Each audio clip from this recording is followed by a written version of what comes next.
ఈ 21 అవతారాల్ని ఒకసారి వింటే చాలు.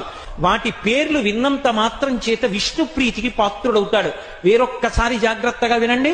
మొట్టమొదట ఆదినారాయణుడు సనకసనందనాదులు, దాని తర్వాత వచ్చినటువంటిది యజ్ఞవరాహావతారం, యజ్ఞవరాహావతారం తర్వాత నారదుడు, నారదుడి తర్వాత నరనారాయణుడు, నరనారాయణుల తర్వాత వచ్చినటువంటిది కపిలావతారం, కపిలావతారం తర్వాత దత్తాత్రేయావతారం, దత్తాత్రేయావతారం తర్వాత యజ్ఞావతారం, యజ్ఞుని యొక్క అవతారం తర్వాత వృషభావతారం, వృషభావతారం తర్వాత వచ్చింది పృథుమహారాజు గారి అవతారం, పృథుమహారాజు గారి అవతారం తర్వాత వచ్చినటువంటి అవతారం మత్స్యావతారం, తర్వాత కూర్మావతారం, తర్వాత ధన్వంతరి, తర్వాత మోహిని, తర్వాత నరసింహుడు, తర్వాత వామనమూర్తి, తర్వాత పరశురాముడు, తర్వాత రాముడు, తర్వాత బలరాముడు, బలరాముడి తర్వాత కృష్ణ భగవానుడు, కృష్ణ భగవానుడి తర్వాత బుద్ధావతారం, బుద్ధావతారం తర్వాత కల్కి అవతారం.